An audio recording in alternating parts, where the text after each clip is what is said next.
En medio de una disputa entre la bancada Cabal y la denuncia del presidente de la ANAM, varios gobernadores son cuestionados por corrupción, mientras que el gobierno les defiende.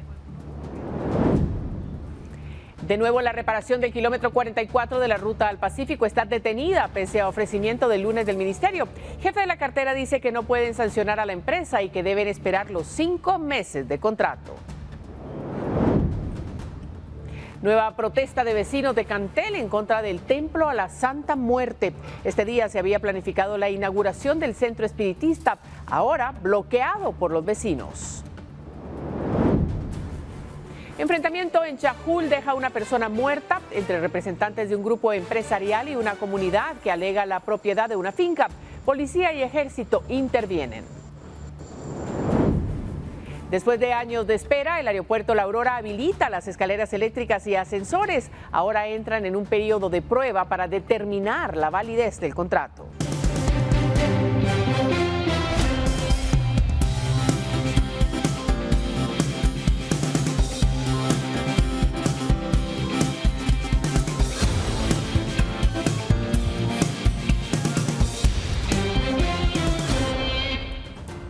¿Cómo está? Buenas noches. Gracias por sintonizar a esta hora la emisión estelar de Noticiero Guatevisión. Todo preparado para que usted esté bien informado. Un día importante. Mañana es asueto. Así es que más que nunca necesitamos saber qué ocurre en nuestro país y fuera de él.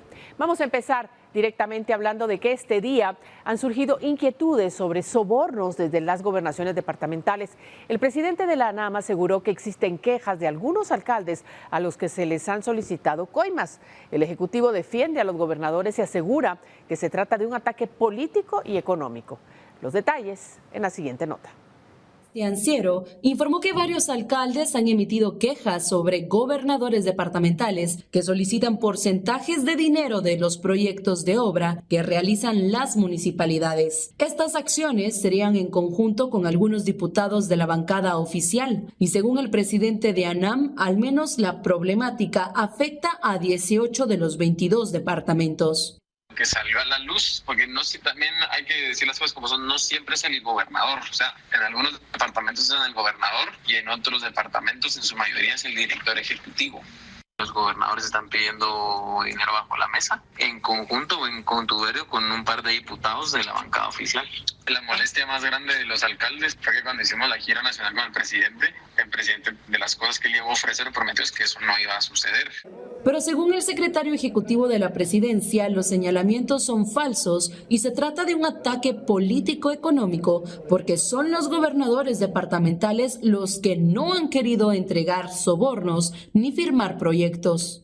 El problema es que el personal ahora no se está prestando a lo que eran las prácticas anteriores. En los 36 diferentes pasos que se llenan para los proyectos hay posibilidades de soborno. Quien da los avales, quien planifica, quien autoriza, es decir, ahí hay posibilidades. Entonces nosotros, los directores y los gobernadores, no están en eso.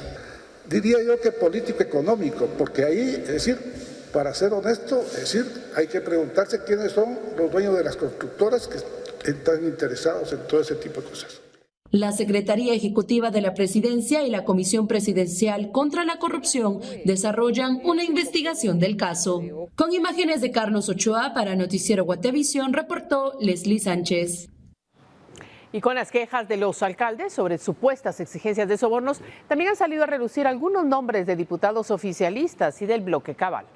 Los señalamientos de supuestos sobornos a los alcaldes por parte de gobernadores departamentales incluso ha llegado al Congreso de la República. Una de las bancadas aludidas es Cabal, la cual actualmente se encuentra dividida en dos facciones, una que dirige Luis Aguirre y otra donde se concentra un grupo de 8 legisladores, entre ellos Julio Portillo. Se ha hablado de un caso en Jalapa con la gobernadora que es afín al diputado Jairo Orellana y en Zacapa donde el diputado Julio Portillo presuntamente ha presionado a alcaldes de su departamento. El parlamentario niega los señalamientos en su contra. Creo que están manchando el nombre de un buen gobernador y como ustedes saben que a mí conmigo sacan noticia y se hace viral, entonces están tratando de utilizar y es la misma posición, porque después de que logramos la destitución del director de la área de salud de Zacapa, vienen estas noticias, entonces son malestares, pero estamos, como decía Suri Ríos, usando el bisturí para sacar el cáncer de Zacapa. El jefe de la bancada, Luis Aguirre, confirmó a Prensa Libre tener conocimiento sobre algunos de estos señalamientos contra diputados, aunque expuso que se deben presentar las denuncias. Por este caso también se ha aludido a por lo menos 4 nombres de diputados del movimiento Semilla, una acusación que se niega desde la bancada, ya que aseguran que la mayoría de legisladores son del área metropolitana y no tienen relación con los gobernadores, como lo señala el diputado Román Castellanos. Se ha conocido que los casos de supuesto cobro de coimas se han dado en varios departamentos del norte, occidente y la costa sur del país, así como en Zacapa y Jalapa. Con información de Fátima Najarro e imágenes de Juan Diego González, para Noticiero Guatevisión, Henry Montenegro. Mire, y ayer dábamos a conocer que no había nadie trabajando en las 3 transversales de la autopista Palín-Escuintla, y hoy en un nuevo recorrido nuevamente no se observó personal laborando pese a la urgencia que se tiene de habilitar lo antes posible en su totalidad esta autopista. Este día nuevamente Guatevisión realizó el recorrido en los kilómetros 39, 44 y 45 de la autopista Palín-Escuintla, donde deberían estar trabajando las 3 empresas que el Ministerio de Comunicaciones contrató para realizar los trabajos y habilitar en su totalidad esta ruta. Sin embargo, no había nadie realizando alguna tarea en el sector. El día de ayer el viceministro de Infraestructura, Max García, confirmó que en el lugar no se ejecutaban trabajos y señaló que se levantó un acta porque las empresas responsables deben cumplir con los plazos establecidos en los contratos. Resaltó que tan solo han avanzado un 7% y deben de haber avances si las empresas quieren cobrar por su labor. En la zona de trabajo se pudo observar la permanencia de máquinas excavadoras y camiones de volteo. Para este proyecto el Ministerio de Comunicaciones asignó más de 90 millones de quetzales. Para las reparaciones del kilómetro 39 fueron asignados más de 10.5 millones de quetzales. En el caso del kilómetro 44 fueron más de 59 millones de quetzales y en el kilómetro 45 suman más de 29 millones. Informó para Guatevisión Carlos Paredes. Y pese a que los trabajos en el kilómetro 44 están paralizados, según las autoridades del Ministerio de Comunicaciones, no pueden sancionarla.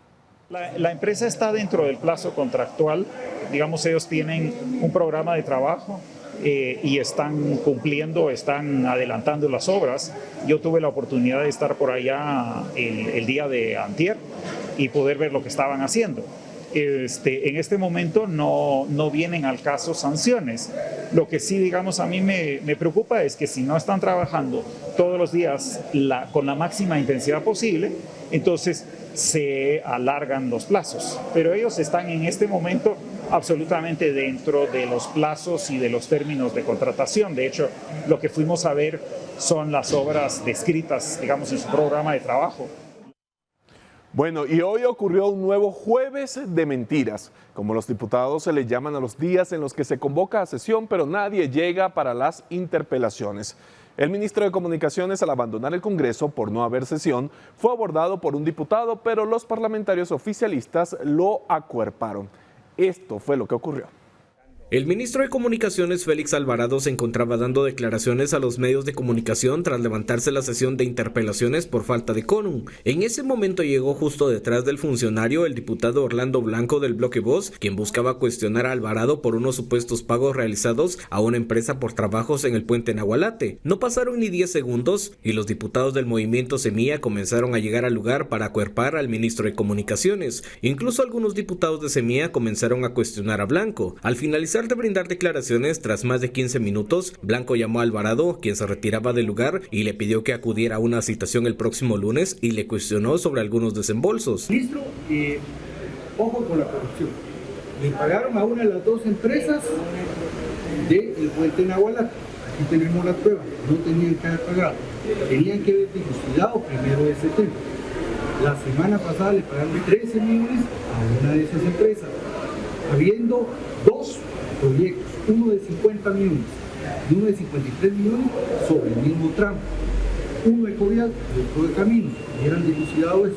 Eso es estar con el ministro, que esperamos el lunes.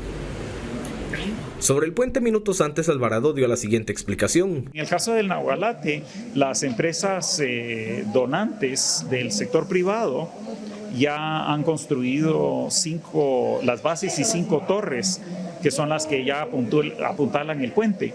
Tenemos de un lado ya están completas y del otro lado están pendientes ya solamente de colocar los gatos hidráulicos que servirán para reformar, digamos, el puente.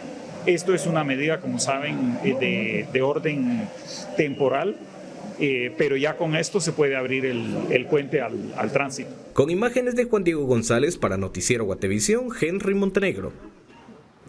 Mire, el Ministerio de Comunicaciones, Infraestructura y Vivienda dio a conocer que dio por terminado el contrato con la empresa SEPCO por la construcción del paso a desnivel en Avenida Petapa y 53 Calle, informando que asumirán la responsabilidad de la obra a partir del 1 de noviembre.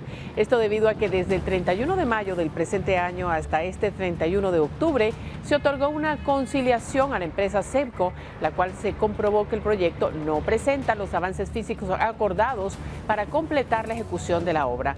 El CIV aseguró que estarán trabajando con total transparencia para que este paso a desnivel sea ejecutado con los estándares de calidad necesarios y beneficie a 1.5 millones de guatemaltecos. Además, destacaron que heredaron una cartera tóxica, mal supervisada y mal ejecutada en todos los niveles.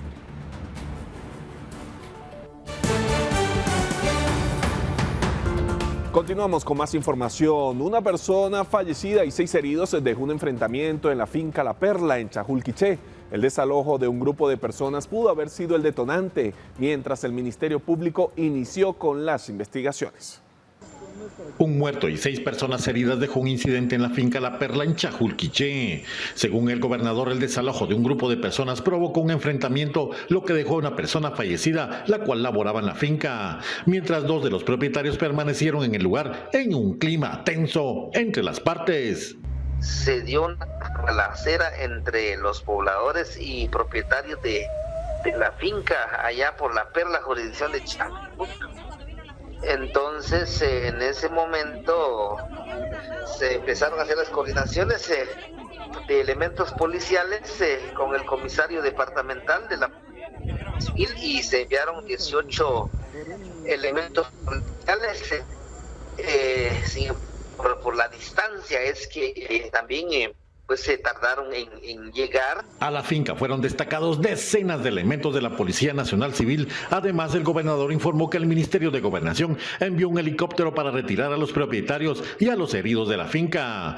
En horas de la tarde, los propietarios fueron retirados del lugar vía aérea, mientras en el lugar permanecía la Policía Nacional Civil y fiscales del Ministerio Público, quienes iniciaron con las investigaciones, afirmó el gobernador. Dado el impacto del hecho, también las autoridades del gobierno central, el ministro de Gobernación y el señor ministro de la Defensa Nacional coordinaron helicóptero para poder trasladarlos a La Perla para poder evacuar a las personas que también están detenidas, personas heridas.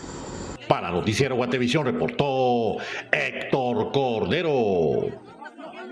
Mire, y un incendio consumió una cohetería en Joyabasquiché. Hasta el momento se desconoce cómo inició el fuego. El hecho dejó consternados a los vecinos, quienes observaban cómo se consumía el lugar en medio del estallido de los cohetillos. Un incendio se registró en una cohetería en Joyabasquiché. Preocupación causó entre los vecinos al ver las llamas y los cohetillos que se escuchaban en medio del fuego. Algunas personas que se encontraban cerca del lugar cuando inició el incendio dejaron abandonadas sus motocicletas para refugiarse lejos del incendio.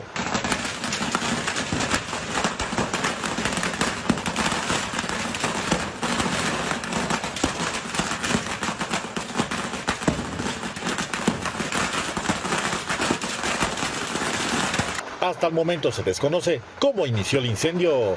Los vecinos y los bomberos apagaron el fuego, pero el mismo provocó miles de quetzales en pérdidas para su propietario, quien logró salir ileso del lugar.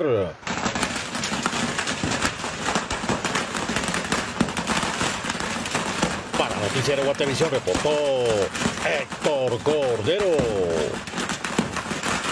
Vecinos de Llanos de Urbina, en Cantel, Quetzaltenango, siguen en manifestación pacífica en contra del funcionamiento del centro espiritual Encanto del Queme, donde se adora a la Santa Muerte.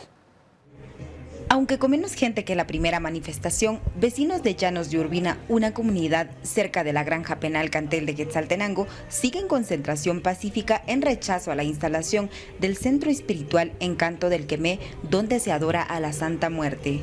Este día, un pequeño grupo se concentró en uno de los ingresos principales de la comunidad y se mantienen firmes para pedir que se deniegue la autorización para el funcionamiento del lugar. Los vecinos aseguran que no permitirán que este centro siga operando, pues temen que tenga vínculos con el crimen organizado y las pandillas, pese a que propietarios en su momento indicaron que es un espacio privado y se desligaron de los señalamientos.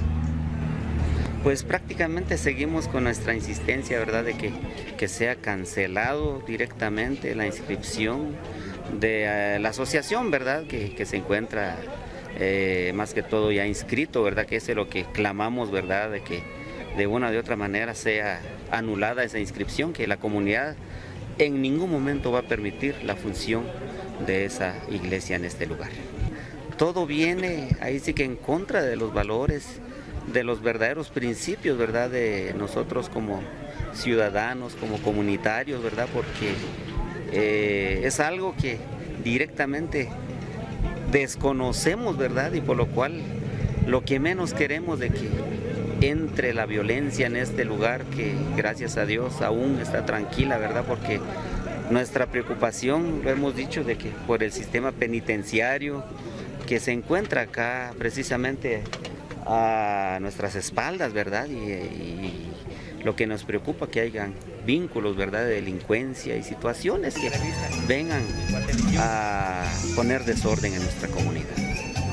Para este día, los propietarios tenían contemplado inaugurar el centro, que tiene al menos 30 adeptos que adoran a la Santa Muerte, reportó Lucero Zapalú. Bueno, y vamos ahora con un servicio social, porque se necesita con urgencia sangre O negativo para Ricardo Iguardia, quien se encuentra internado en el Hospital La Paz de la zona 14. Si desea apoyar, puede comunicarse a los números 52 96 15 89 y 54 46 78 42. Su familia se lo agradecerá.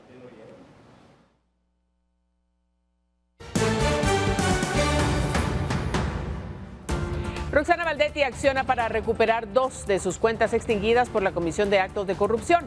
Esto y más cuando regresemos a Noticiero Guatevisión. En más información, la ex vicepresidenta Roxana Valdetti se presentó a tribunales para buscar un permiso judicial que le permita ser trasladada a una cita médica ante sus dolencias en la columna. Su presencia se dio posterior a una audiencia donde sus abogados buscaron levantar el embargo de sus cuentas. Con el objetivo de revisar las medidas cautelares de embargo de cuentas que pesan sobre la ex vicepresidenta Roxana Valdetti, sus abogados se presentaron ante el juzgado de instancia de extensión de dominio. La defensa buscaba descongelar 2 cuentas monetarias que fueron inmovilizadas desde el 2015. La audiencia, que se celebró a puerta cerrada, luego que el juez Jaime González declarara bajo reserva el caso a petición de la defensa. En la sesión, la defensa señaló que el Ministerio Público no ha hecho ningún requerimiento de la cuenta y que a 9 años de esto se debe liberar. Por su parte, la Fiscalía solicitó 1 año más para realizar una investigación. En un encuentro inesperado con Valdetti, ella comentó que la cuenta fue congelada por 9 años por una resolución de un juez, quien en su momento expresó que la exmandataria no lavó dinero, por lo que busca que se pueda reactivar. La reaparición de Valdetti se debe a que solicitó un permiso judicial para ser trasladada a una cita médica, pues se ha quejado por dolores en la espalda. Bien o mal, grave, estoy deshaciendo de la columna. No se está tratando, al final se resolvió ya finalmente el tema de Mire, así como hay jueces humanos, hay jueces que no entienden que yo tengo derecho también a enfermarme y a tener una enfermedad osteodegenerativa que no tiene corrupción. Hay jueces que ya me dieron la medida, pero hay jueces que insisten en no querer conocer porque soy yo, nada más por eso.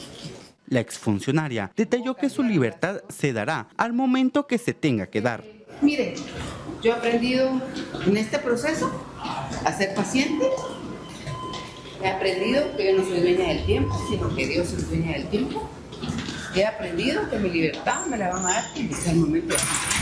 Tanto Baldetti como los abogados alegan que las cuentas que buscan descongelar son personales y tienen un monto superior a los 300,000 quetzales, por lo que se solicitó se puedan liberar las cuentas. La audiencia, según información revelada, se trasladó para el próximo 5 de noviembre, luego que la abogada Gloria Hernández renunciara por las razones profesionales a la defensa de Baldetti. Para Noticiero Guatevisión, reportó Esdras Las. Mire, y el Pleno de Magistrados de la Corte Suprema de Justicia continúa sin llegar a un consenso para elegir al siguiente presidente del organismo judicial. Luego de 3 sesiones consecutivas, el Pleno continúa dividiendo los votos 8-5 entre Carlos Ramiro Contreras y el presidente en funciones, Carlos Rodemiro Lucero. En conferencia de prensa, el órgano judicial detalló que la elección del presidente para el periodo 2024-2025 se ha realizado en 4 plenos extraordinarios y 3 sesiones ordinarias, pero que no se ha llegado al consenso mínimo de 9 votos a favor de un candidato y se descartó el cambio de postulantes. Ante la resolución de la Corte de Constitucionalidad, las autoridades del OJ detallaron que continuarán reuniéndose, aunque las sesiones se deberán acoplar a la agenda administrativa y jurisdiccional de los magistrados. En la conferencia se señaló que este proceso de votación deberá ser exclusivamente de conocimiento de los magistrados, por lo que no se puede dar acceso a la prensa al proceso de elección y por lo que se notificará lo resuelto en las sesiones. Las sesiones realizadas para la elección del presidente de la Corte Suprema de Justicia se han realizado en perfecta armonía. Este proceso no ha impedido la continuidad en el trabajo ni ha afectado la dedicación de la institución para cumplir con los principios de transparencia y eficacia que caracterizan su actuar. Los magistrados y magistradas están trabajando con un alto sentido de responsabilidad y compromiso, asegurando que tanto la función jurisdiccional como administrativa del organismo judicial continúen desarrollándose sin interrupciones. Y la solicitud de antejuicio que el exdiputado Fernando Linares Beltranena interpuso en contra del ministro de Gobernación Francisco Jiménez fue rechazada por la Corte Suprema de Justicia, señalando que no encontraron motivos suficientes para proceder con la solicitud. La acción que el exparlamentario habría promovido el pasado mayo buscaba procesar a Jiménez por la posible comisión de los delitos de abuso de autoridad y usurpación de atribuciones, acción que fue rechazada de manera inmediata. Linares, al momento de la denuncia, declaró que Francisco Jiménez habría usurpado las funciones del ministro de Relaciones Exteriores al suscribir un convenio entre Guatemala y Colombia, razones que no fueron suficientes para proceder con la petición en contra del ministro de Gobernación.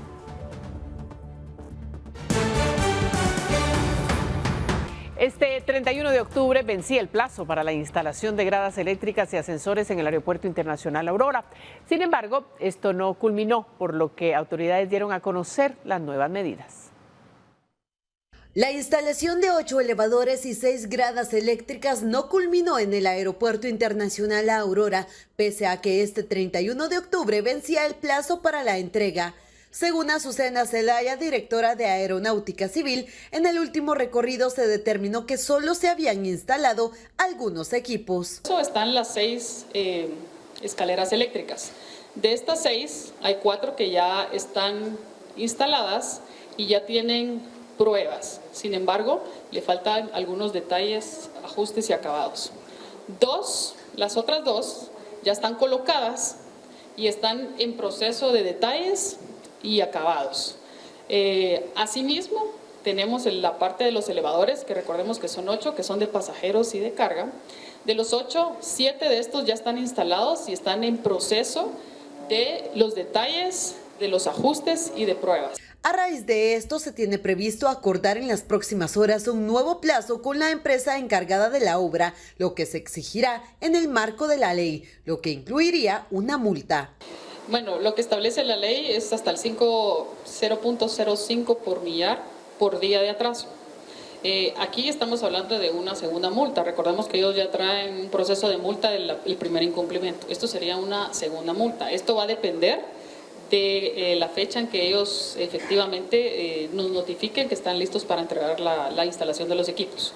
Pero es lo que establece la ley. La adquisición de este equipo fue de 8 millones de quetzales y se realizó en el 2023 durante la administración de Francis Argueta. Durante los próximos días se espera que se informe sobre el nuevo plazo para la entrega final de la obra, tras la reunión entre autoridades y la empresa encargada de la misma. Con imágenes de Emilio Chan para Noticiero Guatevisión, Rosmery Ávila. Gracias por continuar en sintonía de la emisión estelar de Noticiero Guatevisión. Y un vendedor de flores fue atacado en el cementerio general de la zona 3 capitalina cuando llevaba pocas horas de haberse instalado en el lugar. Según testigos, un hombre de baja estatura bajó de un vehículo y le disparó a la víctima en repetidas ocasiones. Bomberos voluntarios llegaron al lugar, trataron de reanimar a esta persona durante 10 minutos, pero pese a los esfuerzos de socorristas, nada pudieron hacer por salvarle la vida. La víctima mortal fue identificada como Mario Francisco Choc, de 44 años. La tolva quedó tirada a pocos metros, ya que el arma estaba atascada cuando trataron de disparar inicialmente. Vendedores aseguraron que no había seguridad y que la víctima recién se había instalado con el producto que vendía.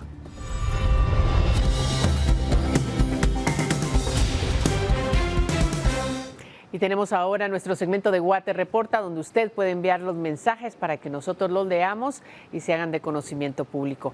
Mire, a partir de este 31 de octubre, muchas familias acostumbran visitar a sus seres queridos que descansan en los cementerios, situación que genera tráfico inusual cerca del Camposanto. Y a propósito, nuestro televidente Willy Mijangos, quien se reportó en Zacatepeques, nos envió una fotografía que muestra el fuerte tráfico que se registró en horas de la tarde de este jueves en la bajada de Las Cañas de San Lucas, Zacatepeques, a Antigua Guatemala. Y el video que veremos a continuación muestra el incidente que fue protagonizado por un piloto y agentes de la Policía Nacional Civil. Esto ocurrió en el occidente del país.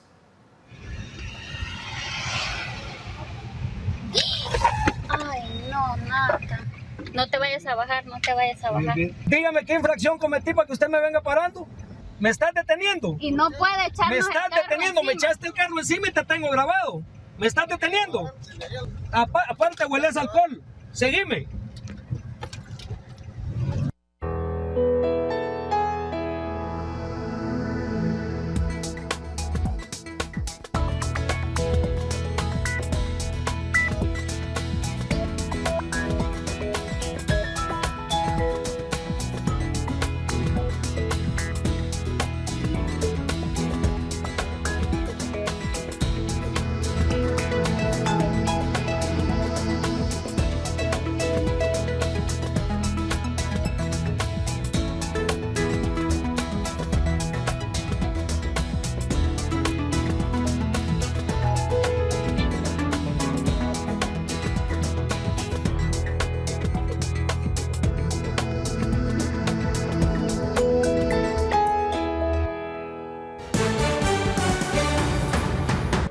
Mire, Jonathan Chávez conquistó este jueves su segunda etapa en la edición 63 de la Vuelta Ciclística Internacional a Guatemala, mientras que Robinson López se alzó como el nuevo líder con una emocionante llegada a Chimaltenango. Veamos un resumen con lo más destacado de la jornada.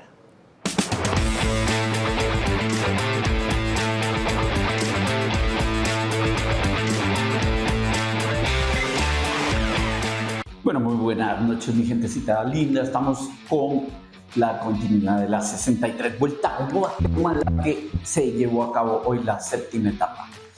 Y vamos a ver la gráfica de qué se trataba esta etapa. Saliendo allá de lindo Lago de Atitlán, de San Juan, La Laguna, San Pablo, Pamezabal, los encuentros Tecpan, El Libramiento, Rotonda, El Tejar, Chimaltenango, como lo ves en mis pantallas. Esa era la séptima etapa, pero antes de ir a las incidencias de la etapa, vamos a comentar un poquito de el percance que hubo en la meta de llegada ayer, donde Mardoqueo sufrió una caída. Había un poco de polémica porque se decía que el ciclista de Medellín le sacaba el codo y se caía. Pues había un mal sabor ahí en el final de la etapa de ayer, lo cual no pasaba más, pero hoy en tempranito, hablando con Mardoqueo, me decía: mira, yo creo que fue intencional, no lo sé, pero hoy les voy a demostrar de que estoy hecho. Así que ahí están las imágenes donde ves al equipo hino de Mardoqueo calentando estos son unos robos estacionarios porque la etapa empezaba una subida muy violenta. Entonces necesitas rodar, o sea, calentar en la bicicleta, rodar con una buena cadencia, con poca fuerza, pero mucha cadencia, quiere decir tus pedales bastante rápidos, ahí rotando para calentar y que el cuerpo esté listo para exigirle, sobre todo en esas montañas de arriba. Así arranca esa séptima etapa con esa subida espectacular saliendo ahí de Pamezabal, que eran unos ganchos impresionantes. Se empieza a apretar desde el principio los gregarios de Mardoqueo y los gregarios de la gente de Robinson López del G. Erco Shimano, y se dan cuenta que el líder no viene bien, empieza a soltarle el líder y pues abren, como se dice, el mango a tope. Se empieza a quedar el líder, la distancia empieza a ser cada vez más dura, 5 hombres en punta, 4 colombianos y Mardoqueo nada más ahí metidito, defendiéndose con todo lo que tenía, a salir allá arriba a lo que era ya los altos de Salcajá. A todo esto, las incidencias, obviamente el líder se queda ahí, se quedan 2 hombres con él. Después la dirección técnica de Team Medellín decide mandar a Jamaica se queda a 2 aguas, no logra llegar y se queda entonces el líder con 2 gregarios, y obviamente ninguno de los otros equipos que venían, los de Corabaño, los de Hino, los de Orgullo Paisa, nadie iba a trabajar porque tocaba, y así es la ley del ciclismo, que ellos trabajaran. En el ínterin al frente la fuga de 5 corredores, donde iban Jonathan Chávez, Brian Obando, Robinson López, Mardoqueo y Andrés Ardila, que protagonizaban la fuga del día. Eran 5, se iban dando, rotando, trabajando fuerte para ir abriendo cada vez más la fuga. La fuga llegó a tener en algún momento hasta 6 minutos, ¿sí? Pero obviamente ya cuando van llegando a la vuelta del libramiento y se empiezan a cuidar, empiezan a atacar a Mardoqueo, obviamente ni a Robinson López ni a Mardoqueo le interesaba Jonathan Chévez ni Brian Obando, que estaban más allá atrás en la general individual. Jonathan está a 36, imagínate. Y Obando está pues un poquito más atrás, a 4.50 quedó. Y entonces los dejan ir ahí un poquito, sobre todo en el retorno, se voltean a ver de rehombro, se miran sobre su hombro izquierdo, le parten uno por un lado, eso, así se dice, le arranca, le parte por un lado a Mardoqueo. Mardoqueo le vuelve a entrar a Robinson López, Mardoqueo le ataca de vuelta, Robinson le vuelve a entrar y se empiezan esas escaramuzas que te empiezas a voltear a ver y empezar a hacer un zigzag, botas el paso, y ahí pues obviamente el pelotón de persecución donde venía el líder acorta un poquito, que al final queda 4 minutos más o menos. Esa es la tónica que se da en esos últimos kilómetros, mucho nerviosismo. Sabía que habían bonificaciones al final, bonifican los 3 primeros de la etapa. ¿Qué quiere decir bonifican? Que además del tiempo te dan unos segundos extras que tenés en el tiempo. Entonces era interesante, sobre todo se sabía que no iban a pelear la etapa ni Robinson ni Mardoqueo, la iban a dejar para los chicos de la fuga, y por supuesto ellos nada más en la pelea de quién entraba tercero por esos segundos de bonificación, y obviamente que ninguno de los dos perdiera tiempo uno del otro. Así se van casi hasta la entrada de la meta final, que era en Chimaltenango.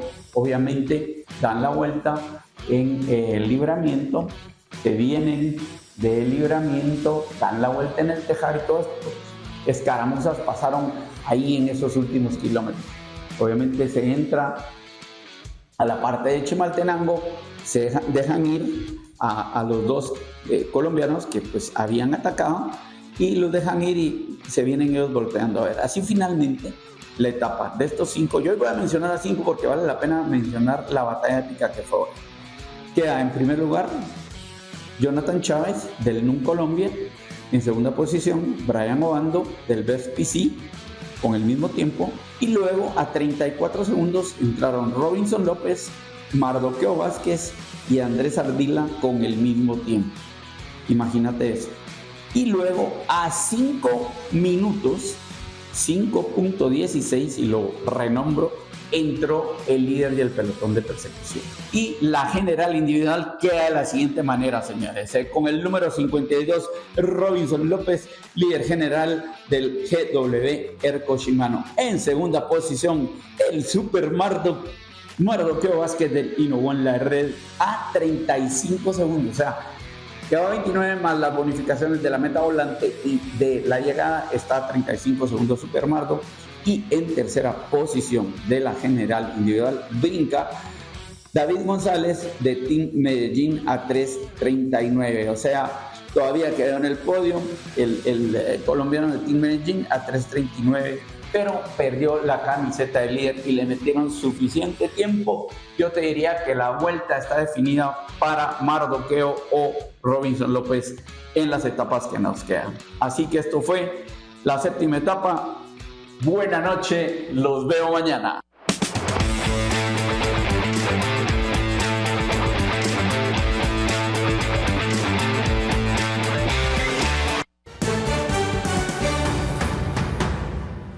Mañana miles de guatemaltecos acuden a los cementerios y las medidas de prevención contra el dengue son recordadas por las autoridades de salud.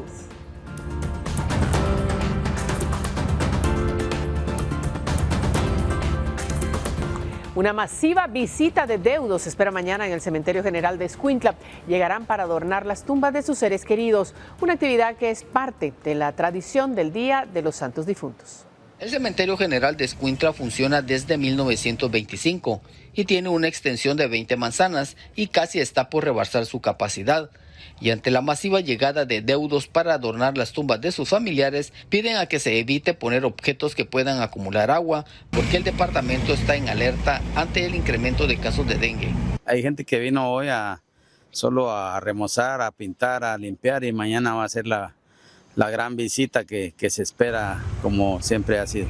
Estamos calculando unos de 3.000 a 5.000 personas. Sí, que no nos dejen los floreros con agua, porque el agua se vuelve foco y ayuda a que se propague el zancudo que causa la enfermedad del dengue. Las autoridades han hecho las coordinaciones para mejorar la seguridad en el Camposanto, así como la movilidad, y en el caso del tránsito estará regulado. A partir del 31 vamos a extender el horario de 7 de la mañana a 6 de la tarde. Vamos a contar también con elementos de la Policía Nacional Civil. Ya pues nos pusimos de acuerdo con las autoridades y ellos nos van a estar colaborando en el sentido de brindarle seguridad a los vecinos que nos van a visitar. Quiero informarles que no se van a autorizar ningún tipo de ventas ni en el exterior del cementerio como en el interior, esto para la mejor comodidad y libre locomoción de los visitantes, tanto afuera del cementerio como adentro del mismo. Para Guatevisión informó Carlos Paredes. Y con esta información llegamos al final de la emisión estelar de Noticiero Guatevisión de este jueves. Gracias por acompañarnos durante la jornada de hoy y durante toda la semana. Recuerde mantenerse informado todo el fin de semana que inicia mañana a través de nuestras plataformas digitales. Pero mañana hay noticias. Hay noticias y vamos a tener una emisión especial, así es que no se la puede perder. Quédese siempre en la señal de Guatevisión. Buenas noches.